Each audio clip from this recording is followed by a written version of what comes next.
Welcome to Lyra Echo Stories, where every story echoes emotions, memories, and hidden truths. Step in and feel the echo of every tale. My husband had been secretly saving money for 20 years in a separate account. He thought I didn't know. I stayed silent.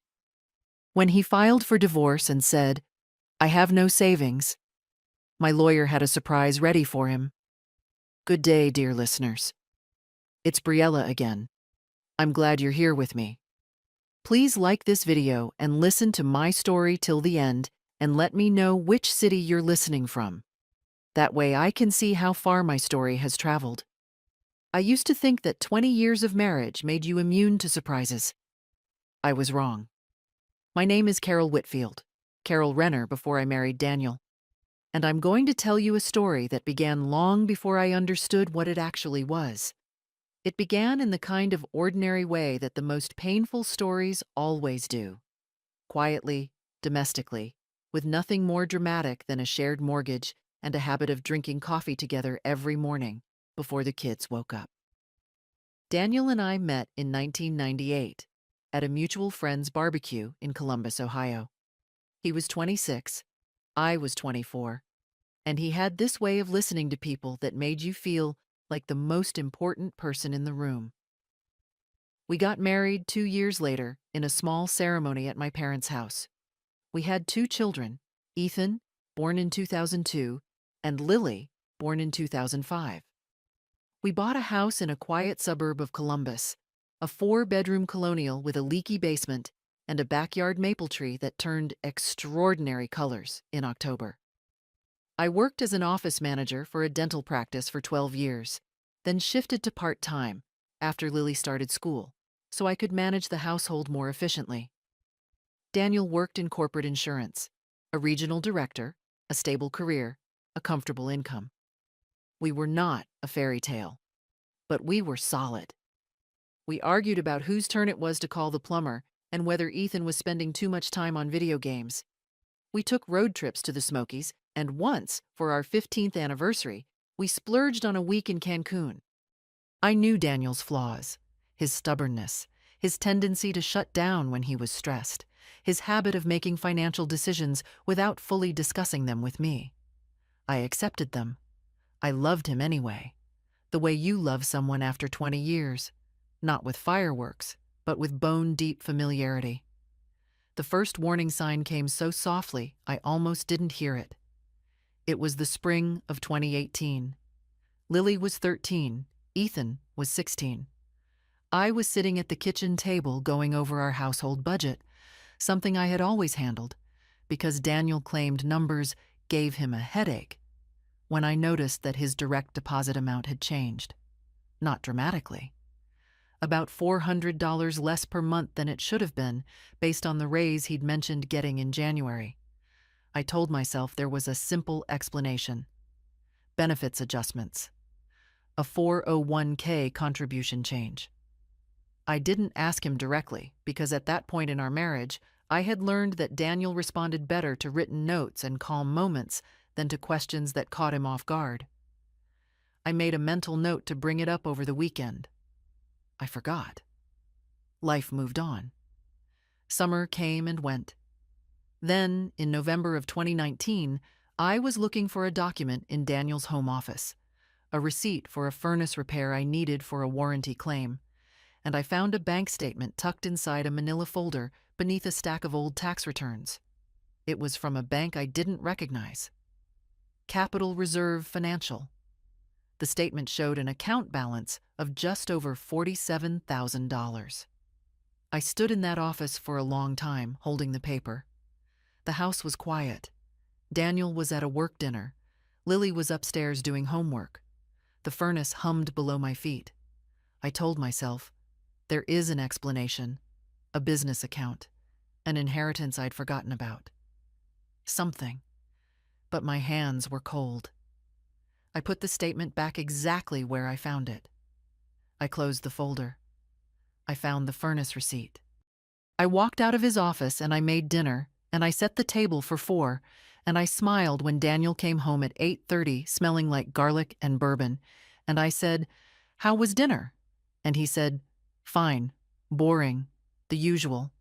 And I said, "Good." And I said nothing about the statement. That was the night the silence started. Not his silence, mine. I had been a faithful, present, trusting wife for nearly 20 years. I had managed this household, raised 2 children, sacrificed my full-time career, and built my entire financial future around a partnership I believed in completely. And somewhere, quietly, my husband had been building a separate life, a financial life that existed entirely outside of me. Was it possible I was wrong? Yes. Was I going to wait another 20 years to find out? No. For 3 weeks after finding that bank statement, I did what I imagine a lot of women do when the foundation beneath them cracks. I functioned.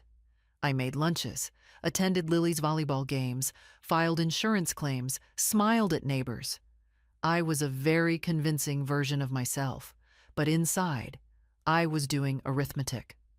$47,000 in a bank I had never heard of, at a time when Daniel had told me, multiple times over multiple years, that we needed to be careful with spending because we were not where we needed to be for retirement. I had believed him. I had skipped the girls' spa weekend my sister Lisa organized every year because I felt guilty spending $400 on myself. I had driven the same 2013 Honda Pilot for 6 years because Daniel said we should wait until the kids were through college before buying new vehicles. Had any of that been real? Or had it been management? Had he been managing me? The fear came in waves. Fear and something else. A low, grinding anger that I worked very hard to keep out of my face and voice and hands. Because I had already made one decision. Daniel could not know that I knew. Not yet. Not until I understood what I was actually dealing with. I started carefully. I am not a paranoid person by nature, and I had no experience in anything like this, so I did what any sensible person does when they don't know where to start. I read. I spent evenings after everyone was asleep reading about marital finances, hidden assets, divorce law in Ohio. I used a private browser window. I created a new email address. Something generic, nothing tied to my name. I was methodical. I was slow. I was terrified. What I learned was not comforting. Ohio is an equitable distribution state, which means that in a divorce, marital assets, money earned or accumulated during the marriage, are supposed to be divided fairly. The key word is supposed to. Hidden accounts, undisclosed assets, financial concealment. These things happen in divorces more than most people realize, and they are notoriously difficult to uncover without professional help. The $47,000 I'd seen was from a single statement, dated 18 months earlier. The account could hold far more by now, or there could be other accounts entirely. I thought about confronting him. I rehearsed the conversation in my head 100 times. Daniel, I found a bank statement. What is Capital Reserve Financial? Why is there $47,000 I didn't know about? And every time, in my mental rehearsal, his answer was the same. Calm, reasonable, slightly wounded. Carol, I was saving it as a surprise. Carol, it's for the kids' college. Carol, I didn't think I needed to tell you about every single account. He was good at that, at making me feel like the unreasonable one. He had always been good at that. So I did not confront him. Instead, in January of 2020, I called a friend. Her name was Patricia Oakes, Patty, and she had been through a divorce 8 years earlier. A difficult one, involving a business dispute with her ex-husband. She was the most pragmatic person I knew. I met her for coffee at a Panera Bread 15 minutes from our house, on a Tuesday morning when both kids were at school and Daniel was at work, and I told her what I had found. She listened without interrupting, which was unusual for Patty. When I finished, she put down her coffee cup and said, "Carol, you need a forensic accountant and a divorce attorney. In that order. And you need to do it before he does anything. I don't know that it means anything yet, I said. She looked at me. It means something. I drove home slowly that day, through the gray January streets of Columbus, past the elementary school where Ethan and Lily had once learned to read, past the park where Daniel and I had walked every Sunday for years. I sat in my driveway for 11 minutes before going inside. By the time I unlocked the front door, I had made my decision. I was not going to panic. I was not going to confront.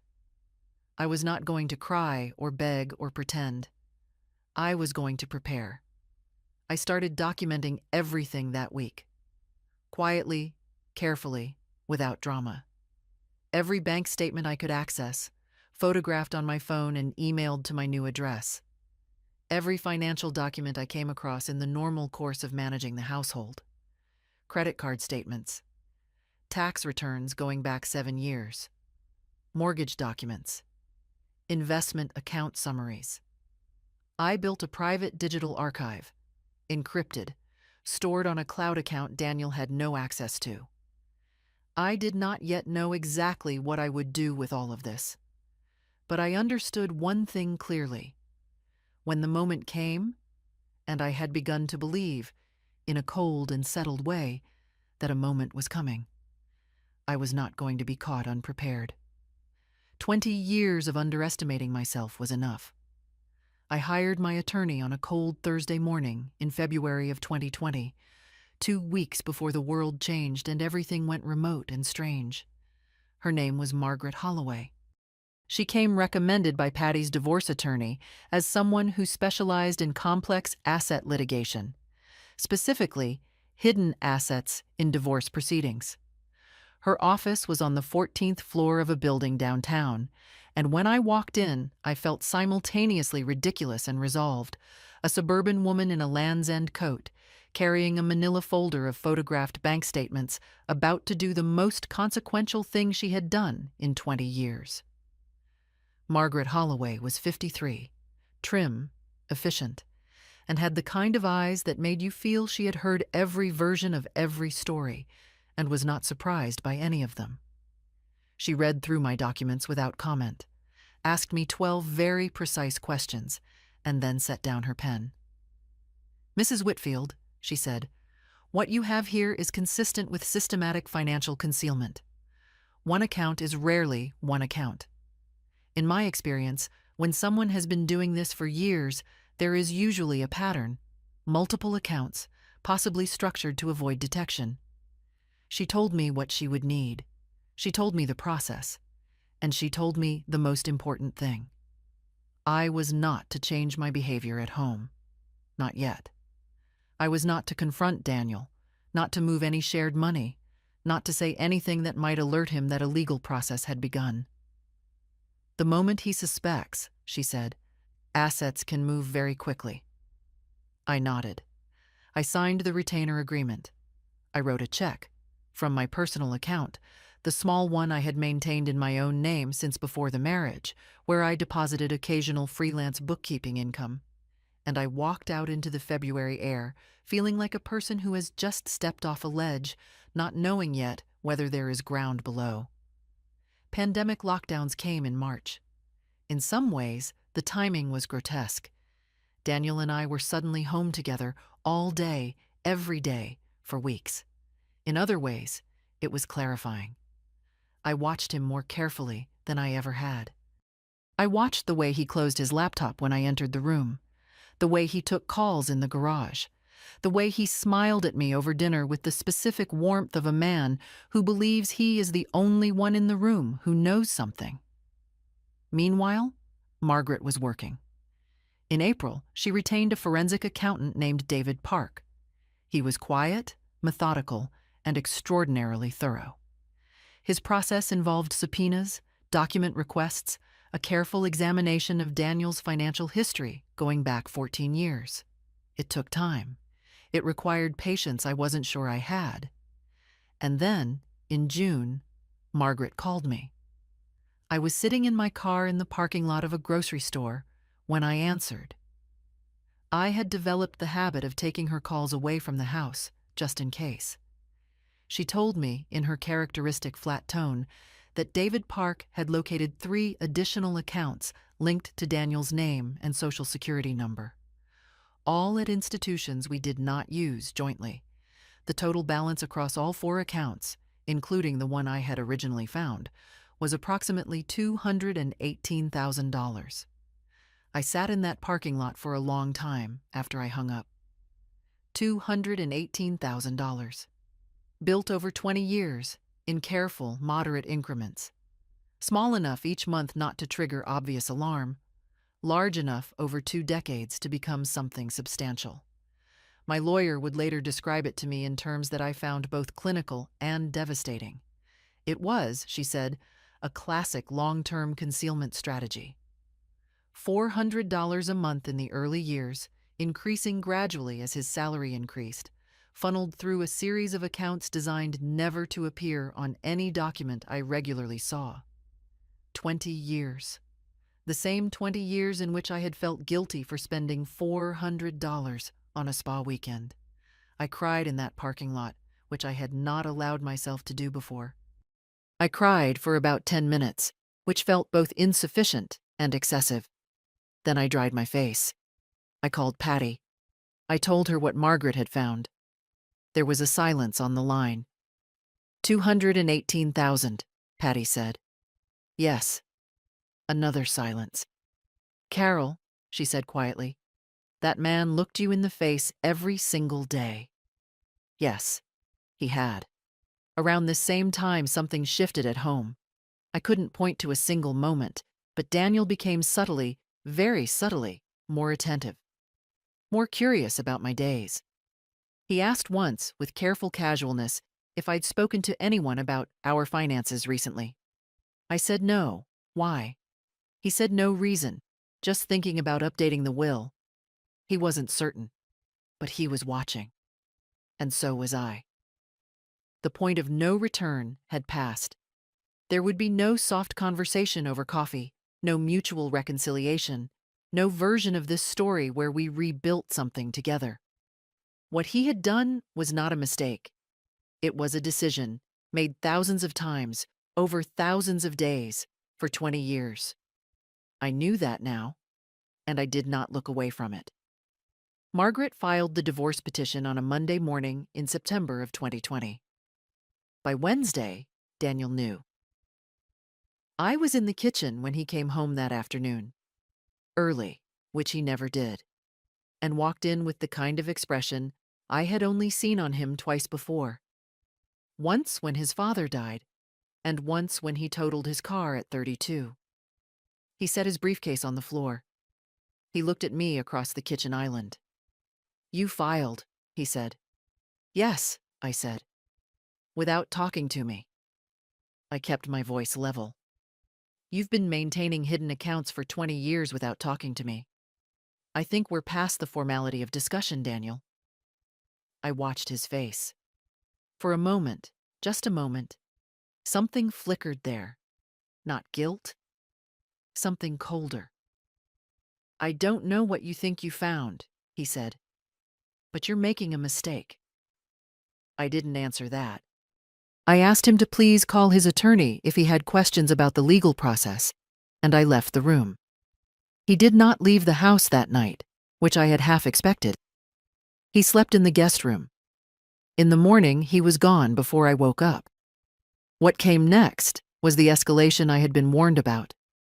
Daniel retained an attorney named Scott Bridger, a man I had met twice at firm Christmas parties, smooth and expensive, known in Columbus legal circles for aggressive tactics. His first move was a letter to Margaret claiming that the accounts in question were pre-marital personal savings and asserting that any forensic financial investigation had been conducted improperly. Both claims were false, and Margaret told me so without visible emotion. But it wasn't just attorneys. Daniel's mother, Patricia Whitfield, a formidable woman of 71 who had never entirely approved of me, called me 3 days after the filing. She was polite in the way that very controlled people are polite when they are furious. She said she hoped I was thinking clearly. She said that divorce was a terrible thing for children, even grown children, She said Daniel was under enormous stress and that I should consider what I was doing to the family. I thanked her for calling and ended the conversation. Then came Daniel's brother, Greg, who showed up at my door on a Saturday afternoon while Daniel was elsewhere. Greg was a large man, an ex-football player who still moved like he expected rooms to rearrange themselves around him. He stood on my porch and told me, with an affable smile that didn't reach his eyes, that I should think very carefully before I went after family money. He used the phrase family money 3 times. He said Daniel had built something, and I should respect that. He implied, not quite directly enough to constitute a threat, that things could get complicated for me if I pushed too hard. I looked at him. I said, "Greg, I'm going to have to ask you to leave my property." His smile dropped. He said something I won't repeat. He left. I went inside and called Margaret. She was not alarmed. She had seen this before. She sent a letter to Scott Bridger documenting the visit and characterizing it as potential witness intimidation. That letter cooled things considerably. The visits stopped. The calls from Daniel's family became infrequent and then ceased. Daniel himself retreated into a formal, lawyerly distance, communicating only through Bridger, avoiding direct conversation. Which was, in fact, what I wanted. By October, I was tired. Not defeated, tired. There is a difference. I was tired in the way that a person gets tired when they have been holding something very heavy for a very long time and the end is not yet visible. I took 4 days off. Not off from the case, that continued in the background, but off from performing composure. I drove to my sister Lisa's house in Cincinnati. We sat on her back porch in the warm October evenings, and I told her everything. She listened, and she was angry on my behalf, which helped. We cooked together. We watched terrible movies. I slept 9 hours a night. I came back to Columbus steadier than I had left. I had one very clear thought. I was not going to let 20 years of silent theft be resolved with anything less than full accountability, whatever it took. The offer came in November, delivered through Scott Bridger with the kind of language that was designed to sound reasonable. Daniel was prepared, the letter said, to settle. He was willing to split the joint marital assets, the house equity, the shared savings account, the joint investment portfolio, down the middle. He was offering what he framed as a generous arrangement. Carol would receive the house, provided she bought out his equity over time, plus half of what he characterized as disclosed joint assets. The hidden accounts were not mentioned. Not one word about $218,000. I read the settlement offer sitting at my kitchen table on a gray November morning, with a cup of coffee going cold beside me. I read it twice. I recognized what it was. An attempt to close the case before our forensic evidence could be formally introduced in proceedings. A clean exit from Daniel's perspective. He would sacrifice the jointly visible assets, the ones he couldn't hide, and walk away with $218,000 that I was supposedly unaware of, rebuilt and intact. I set the letter down. My first instinct was, I'll admit, a complicated one. There was a version of me, the version that had spent 20 years keeping the peace, managing conflict, choosing quiet over confrontation, that recognized the appeal of just ending it, taking what was offered, moving on. I let that version of myself sit for approximately 30 seconds. Then I emailed Margaret. Her response came within 2 hours. This offer does not reflect the full marital estate. We decline and proceed. 3 words. We decline and proceed. I had them printed and taped to the inside of my kitchen cabinet, where I would see them every morning when I took out my coffee mug. Daniel's team went quiet after that. Bridger sent no further communication for nearly 3 weeks. I imagined, and Margaret later confirmed this was likely, that they were reassessing, trying to determine how much we actually knew and whether proceeding to discovery would expose more than they wanted exposed. They were watching, waiting to see if I would crack. I did not crack. But I will tell you honestly that maintaining that stillness was one of the hardest things I have ever done. Because there were nights when the fear came back. Not the fear of losing, but a deeper fear.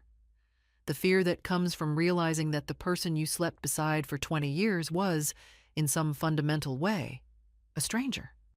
That the intimacy you believed in was conducted in parallel with a hidden arithmetic you never knew was running. It was loneliness of a very specific kind, and it required a very specific antidote. I found it, partially, in people. Patty remained constant, a pragmatic, bracing presence who had been through her own version of this and had come out the other side. She had coffee with me every Tuesday, and she did not let me catastrophize. She also did not let me minimize. She was, in the language of our friendship, exactly calibrated. But I also needed something more structured. In December, I joined a divorce support group, a small, private one, organized through a therapist named Dr. Nina Caldwell, who worked with women going through high-conflict divorces. We met in a community center meeting room, 6 of us, on Wednesday evenings. I was initially resistant to the idea. I was not, I told myself, the kind of person who sat in a circle and talked about her feelings. I was wrong about that, as I had apparently been wrong about several things. The women in that room had nothing in common with me on the surface. Different ages, different backgrounds, different circumstances. One had discovered her husband had a second family. One was recovering from a coercive control situation that had lasted 11 years. One was a 60-year-old physician whose husband had quietly spent her retirement savings.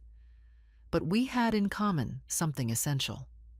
We had each spent years trusting someone who had not deserved it, and we were each, in our different ways, in the process of choosing ourselves. I did not talk much in those early sessions, but I listened, and what I heard, slowly, was the sound of women who had been diminished and were re-expanding, carefully, deliberately, irreversibly. By January, I was talking.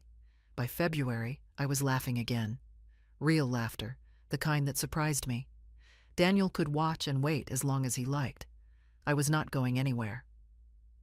It was a Sunday afternoon in March when Daniel appeared at the door. Not through his attorney, not with a letter. In person, standing on the porch of the house we had shared for 16 years, with a container of pasta from that Italian place near his mother's that I had always liked. His hair was neater than it had been in months. He was wearing the navy sweater I had given him for Christmas 3 years ago. The choice of that sweater was not accidental. I understood that immediately, the way you understand the grammar of someone you have lived beside for 2 decades. He had worn it deliberately, the way you deploy a shared memory. Softly, sideways, hoping you won't notice the calculation behind it. I stood in the doorway and looked at him. "I thought we could talk," he said. "Just us, like people." I had been advised by Margaret to avoid substantive legal conversations with Daniel outside the presence of counsel. I told him this. "I'm not here to talk about lawyers," he said. "Carol, 20 years. Don't we owe each other at least a conversation?" I let him in. I know some people reading this will wonder why. Here is why. I wanted to hear it. I wanted to see, with my own eyes and ears, who he was now. Not who I had believed he was, but who he actually became when he thought he might be losing. We sat in the kitchen. He set the pasta on the counter. He did not attempt to serve it. He talked for a while about the kids, how Ethan had noticed the tension, how Lily had cried on the phone to him last week. That part landed. I won't pretend it didn't. I felt it in my chest, the specific weight of it, the way guilt about your children presses differently than any other kind of guilt. He knew I felt it. and he pressed gently. I don't want them to grow up with this between their parents. Then he shifted. The transition was smooth, practiced even, moving from the children to the future, from the future to what he called reason. He said the legal process had gotten away from both of us. He said attorneys made things adversarial by design, that it was in their financial interest to extend conflict. He said he and I had always been capable of solving our own problems. Had we? I thought about that while he spoke. Had we, actually? Or had I solved our problems alone, quietly, while he ran a separate calculation I wasn't supposed to see? Then he said he was willing to come to a new arrangement. Something fair. He used the word fair 4 times in 1 minute. He said he understood I had concerns about some of the finances, and he wanted to address those directly, as adults, without it becoming a legal war. What I'd propose, he said, leaning forward slightly, is that we step back from the current proceedings. Take 60 days, let both sides take a breath. Work something out between us. I looked at him. And the accounts? I said. A pause, very brief. What accounts are those, Carol? There it was. He was not here to reconcile. He was here to discover how much I knew, to deliver the children as leverage, and to offer me a 60-day delay, during which, I understood this with cold clarity, assets would move, money would travel, accounts would be restructured, transferred, possibly offshore. 60 days was not a cooling-off period. It was an escape window. And the pasta on the counter, the navy sweater, the careful invocation of Lily's tears, all of it had been selected and arranged, the way you arrange furniture in a room you want someone to feel comfortable in long enough to sign something. I stood up from the table. Daniel, I said, my attorney will be in contact with your attorney. I think you should leave. His expression changed. The conciliatory warmth dropped off his face with a speed that told me it had never been warm at all. It had been a chosen presentation, and when the presentation failed, there was nothing underneath it except calculation and anger. What replaced the warmth was something I had glimpsed once or twice in our marriage during arguments he felt he was losing, a tightening around the eyes, a stillness in the jaw that was not composure, but its opposite. Controlled fury, the kind that has been practiced. You're making a very serious mistake, he said. So you've told me, I said. Several times now. The door is behind you. He stood.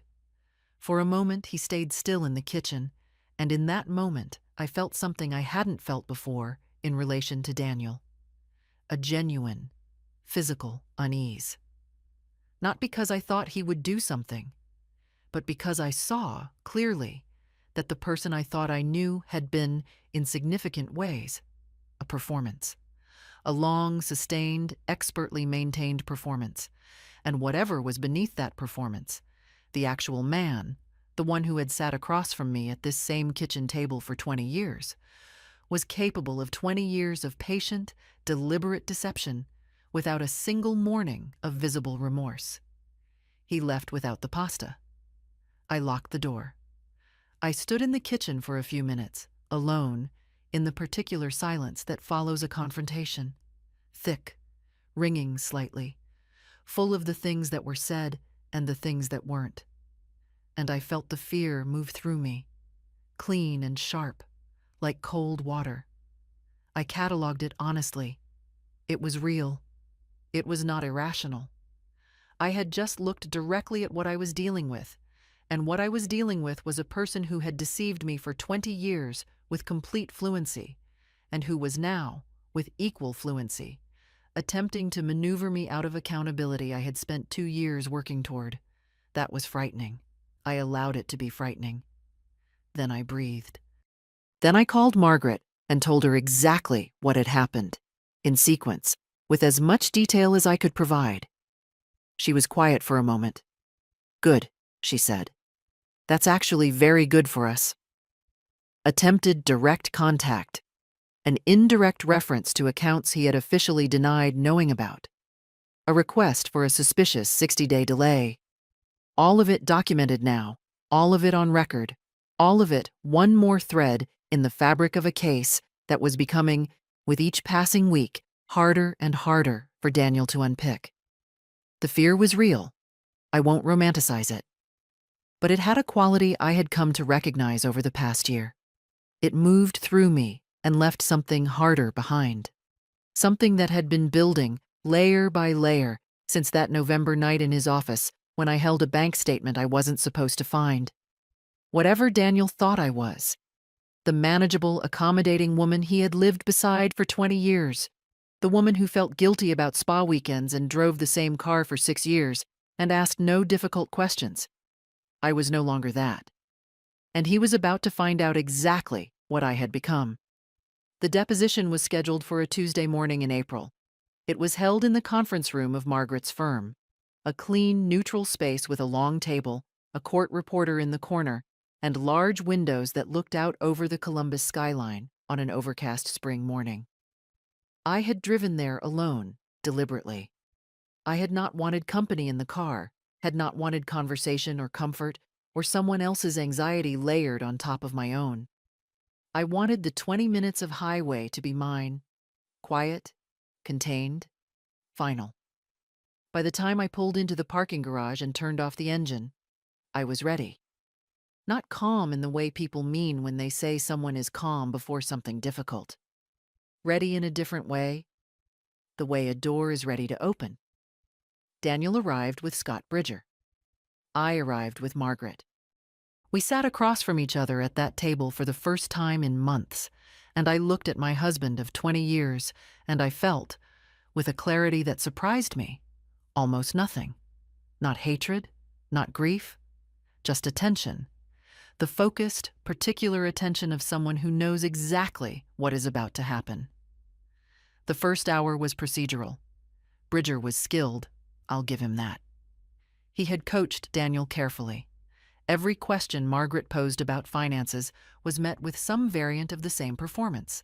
Measured confusion, careful hedging, the implication of a man who was cooperative, but simply could not account for every administrative detail of 20 years of financial life.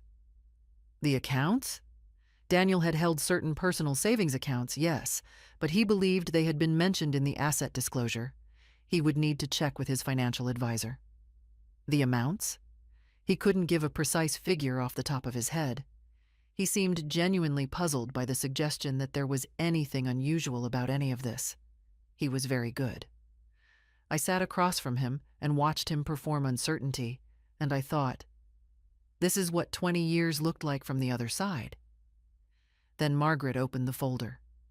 David Park, the forensic accountant, had prepared a document we called the timeline, a complete, annotated, chronologically ordered record of every deposit into every hidden account, sourced through subpoenaed bank records, cross-referenced with Daniel's W-2s and employer records, going back to 2003. It was 67 pages long. It showed not just the accounts and the balances, but the pattern, the discipline of it, the consistency, the systematic way in which Daniel had routed money in amounts carefully calibrated to avoid detection. David had also included a supplementary chart, a single page, clean and devastating, that showed year by year the growth of the hidden accounts laid directly alongside the years in which Daniel had told me we needed to be careful with money. The two lines ran in opposite directions, his savings going up, my freedoms going down, on one page, in ink. Margaret placed the document in front of him and turned to the first flagged page.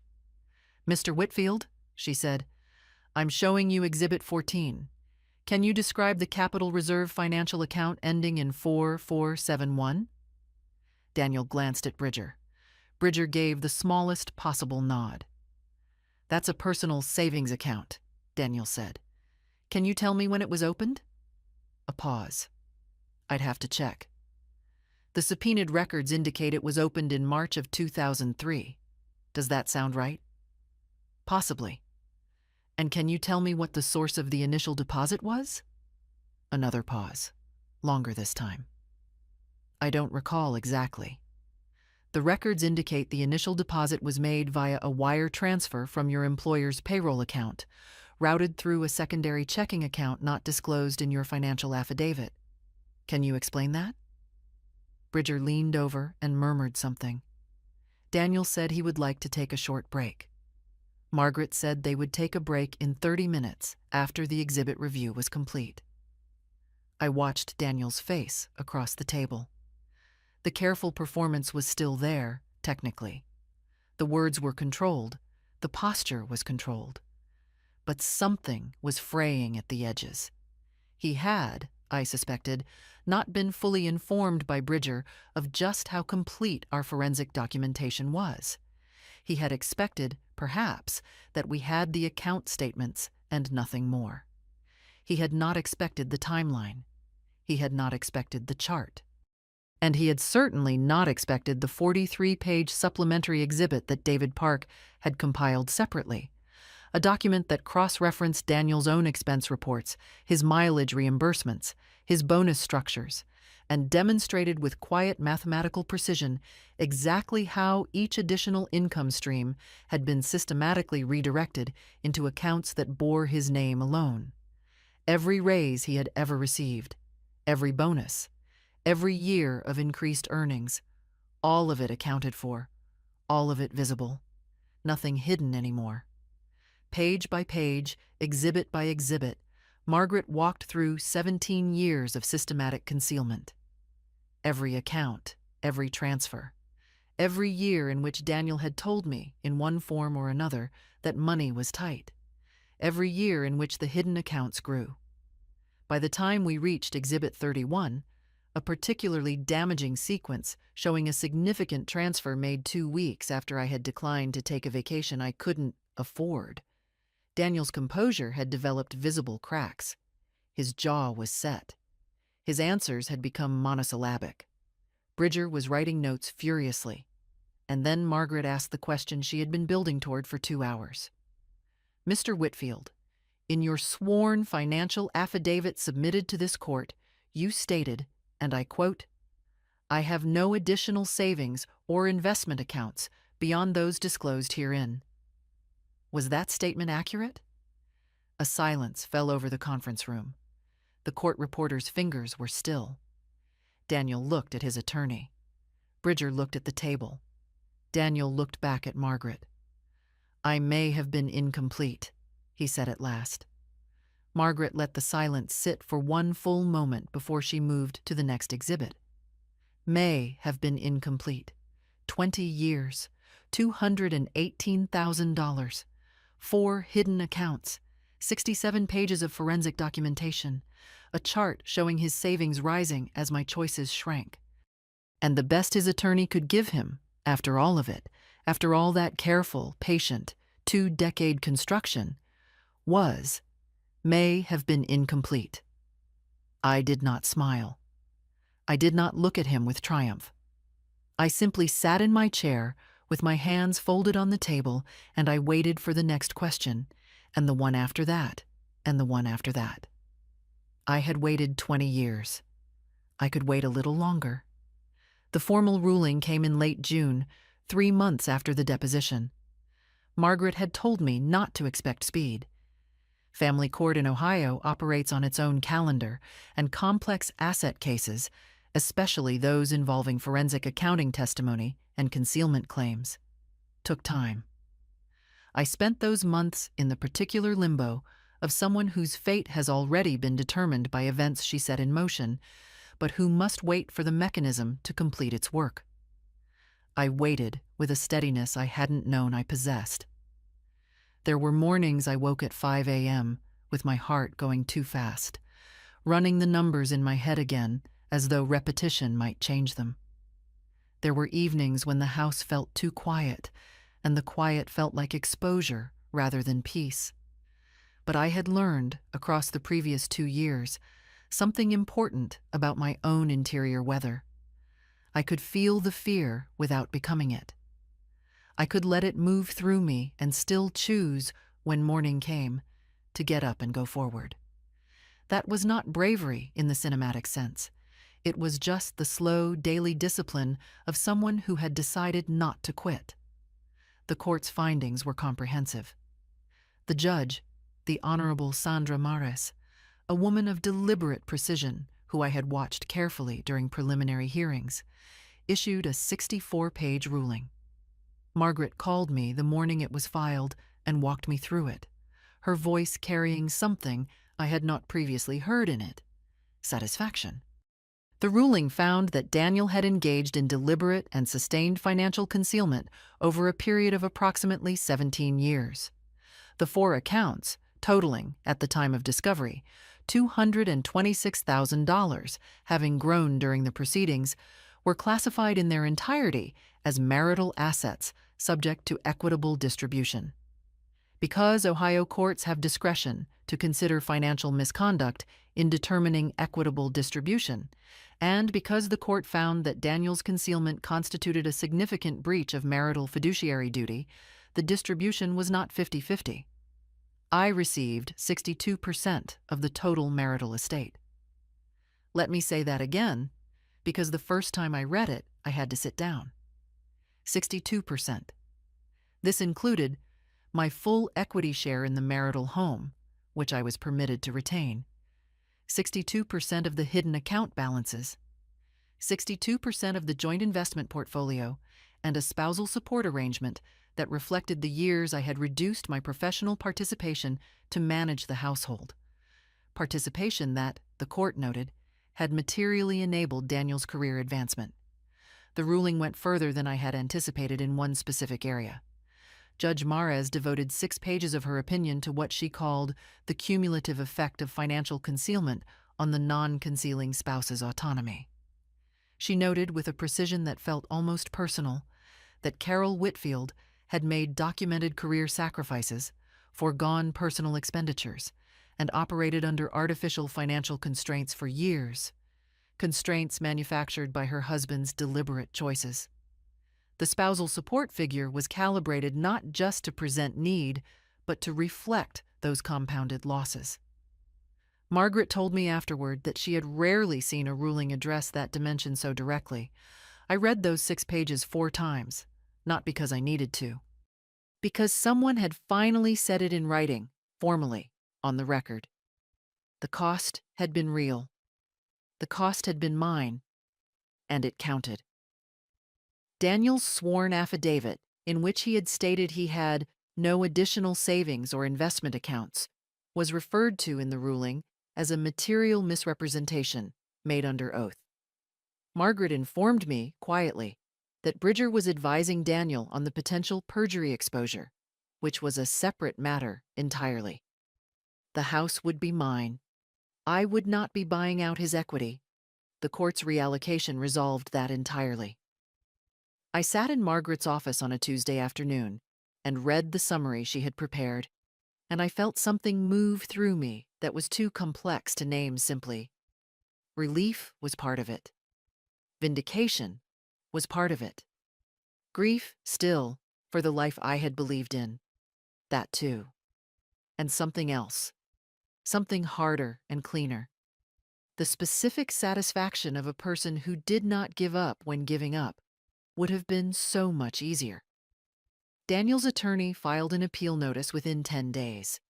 Margaret told me, without visible concern, that the appeal had very limited grounds, and she did not anticipate a different outcome.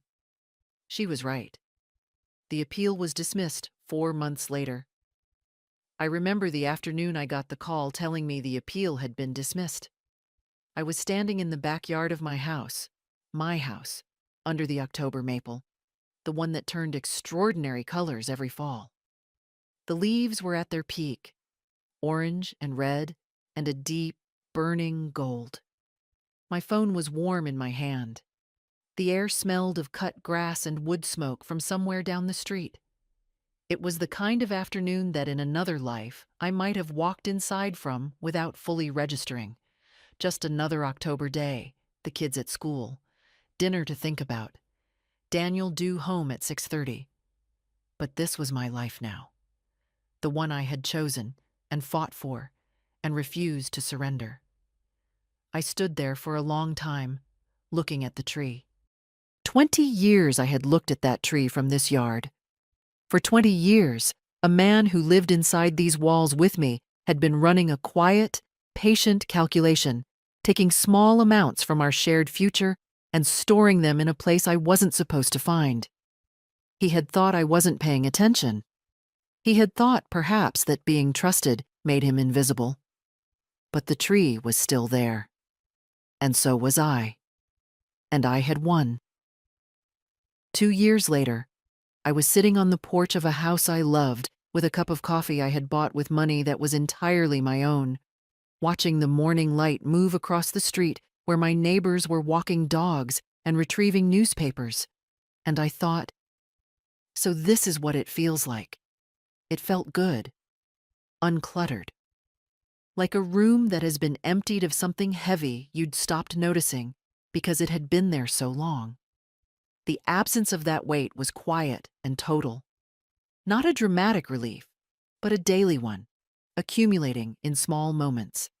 The morning coffee, the unlocked door, the calendar that belonged only to me. I had kept the house, the colonial on the quiet street, with the leaky basement and the backyard maple. And I had fixed the basement. Properly this time, with a contractor of my own choosing, paid from my own funds, without any conversation about whether we could afford it. I repainted the living room a deep, warm terracotta that Daniel would have vetoed. I bought a new couch in a fabric I chose alone, on a Saturday afternoon with no one to consult. I replaced the kitchen faucet that had dripped for 3 years. I hung photographs I had always wanted to hang and took down the ones I had kept out of habit. Small things, but mine, entirely, uncomplicatedly mine. Professionally, I had gone back to full-time work. Not at the dental office, I had moved on. I took a position as a financial operations manager for a mid-sized healthcare company, a role that suited my experience and my particular skill set. I was good at tracking things. I was good at catching discrepancies. I was good at building systems that made concealment difficult. The irony was not lost on me. Not for a single day. My manager told me 6 months in that I was the most organized person she had ever hired. I went home that evening and felt something uncurl in my chest that had been wound tight for a very long time. Ethan was 22, in his last year of graduate school in Michigan. He had processed his parents' divorce with the pragmatic directness of young men who would rather fix things than discuss them. He called me one evening about 8 months after the ruling and said simply, "Mom, I think you did the right thing." And that had been enough. We talked every other week, long calls wandering from his thesis to basketball to what he was cooking. We were close in the solid, undemonstrative way of people who trust each other completely. Lily was harder. She was 19, and she felt things intensely, and then felt guilty for feeling them. We had worked through it, imperfectly and honestly, in conversations that were sometimes uncomfortable and always necessary. There had been months when she was cooler with me than I would have liked. Not hostile, just careful, rationing her trust while she worked out where to place it. She came back on her own terms, the way she had always done things. She was in her second year of college in Cincinnati, calling me most Sundays. We had a trip planned to New York that summer, just the two of us, and she had sent me an itinerary full of art museums, a dim sum restaurant she'd read about, and a walking tour of Brooklyn. I had cried when she sent it. Happy tears, which I had missed more than I had known. I had also, in the spring of the previous year, begun seeing someone. His name was Mark, a high school history teacher who had come through a divorce, who cooked elaborate weekend breakfasts with genuine pleasure and had no interest in concealing anything from anyone. He told me early on that he thought honesty was the only interesting way to live. I had looked at him and thought, yes, exactly. That. I was not ready to call it the future, but it was good. Real and good, and without the low-frequency hum of hidden things I had apparently been living alongside for 20 years. I went to Dr. Caldwell's group for over a year. We celebrated each other's milestones and mourned each other's losses with the tenderness of people who understood exactly what the loss had cost. Then, one by one, we graduated, not with ceremony, just with the quiet recognition that the thing that had brought us together had been processed and survived. I still had coffee with two of the women monthly. We were rooting for each other. That too felt like something recovered. As for Daniel, I did not track him closely, and I want to be accurate rather than dramatic. What I knew from Ethan and occasional mutual acquaintances, received the way you receive weather reports about a place you no longer live, relevant enough to register, not close enough to alter your plans. The appeal's failure had damaged him, financially, professionally, and in the social currency of a city like Columbus, where reputation moves through networks quickly. The perjury exposure had been resolved without charges, but at substantial cost in legal fees, and, more durably, in the regard of colleagues who had followed the proceedings closely. The 62% reallocation had left Daniel with considerably less than he had anticipated, and the accounts he had expected to walk away with intact were largely gone, redistributed by court order into the marital estate he had spent 17 years pretending didn't fully exist. He had moved into an apartment on the east side of Columbus, not a punishment, just a reduction. He had been passed over for a regional VP promotion the legal proceedings had made complicated, and the opportunity had gone to someone else without ceremony. He was working, paying his bills, getting through his days the way people do when the life they constructed around hidden assumptions turns out to be less permanent than they believed. I did not feel triumphant. What I felt was something quieter and more durable. The recognition that consequences are real, that choices made in private over years do not stay private forever, that the comfortable distance between action and accountability that Daniel had relied on had not, in the end, held. His mother had not called me again. Greg had not reappeared on my porch. The family had contracted into a careful silence that told its own story. The maple turned orange and red in October, the same as always. I was there to see it. Coffee in hand, porch beneath my feet, morning light moving across a street that was mine to watch from now on. I was there, and I was well. And that was everything. If you had found that bank statement, what would you have done? Leave your answer below. And if this story found you at the right moment, subscribe. You're not alone.